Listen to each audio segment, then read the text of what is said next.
Assalomu alaykum, poytaxtimiz mehmonlari va tumanimiz fuqarolari. 2025-yil 6-mart kunidagi hukumat komissiyasining tegishli bayoniga muvofiq respublikamiz hududida 2025-yil 15-mart kundan 15-aprel kuniga qadar favqulodda vaziyatlarni oldini olish va fuqaro muhofazasi oyligini o'tkazish belgilab berilgan. Favqulodda vaziyatlarni oldini olish va fuqaro muhofazasi oyligini o'tkazishdan asosiy maqsad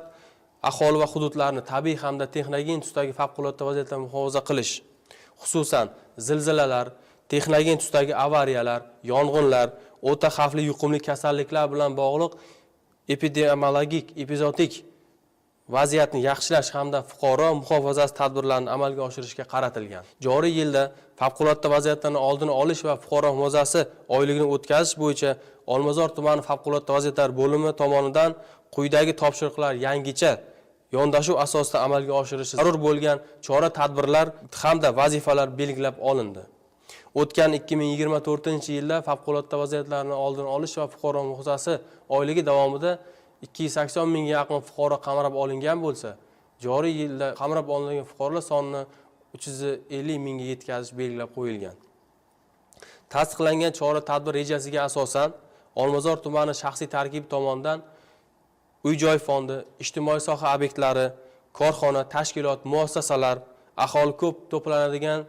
joylar, markaziy shoh ko'chalar, xiyobonlar, savdo majmualari, bozorlar, jamoat transportlarida oylikni targ'ib qilishga oid bannerlar, videoroliklar joylashtirish va boshqa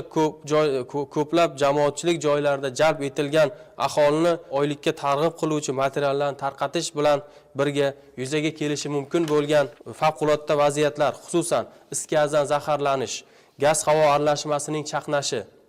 zilzilalar, yong'inlar hamda favqulodda vaziyatlarni oldini olish, shuningdek aholini favqulodda vaziyat to'g'ri harakat qilishga doir mahallabay hamda xonadonbay tizimida profilaktik tadbirlarni amalga oshirish bilan birga davra suhbatlari, seminarlar va uchrashuvlar o'tkazilishi belgilab berilgan. Tabiiy ofatlar va yong'inlar xavfidan aholini hayoti va sog'lig'ini himoya qilish bo'yicha ofatlar xavfini sug'urta qilishga oid tadbirlar tashkil etilishi ham ko'rsatib o'tilgan. Favqulodda vaziyatlarni oldini olish va fuqaro muhofazasi oyligini o'tkazishda yuqori saviyada favqulodda vaziyatlarni oldini olish va fuqaro muhofazasi oyligini yuqori saviyada o'tkazish maqsadida tashkilot muassasalar bilan birgalikda ko'rgazmali namoyishlar uyushtirish va Olmazor tumani favqulodda vaziyatlar bo'limi kuch va vositalarini namoyish etish ham ko'rsatib o'tilgan. Hurmatli fuqarolar, favqulodda vaziyatlarni oldini olish va fuqaro muhofazasi oyligida faol ishtirok etishingizni so'rab qolamiz.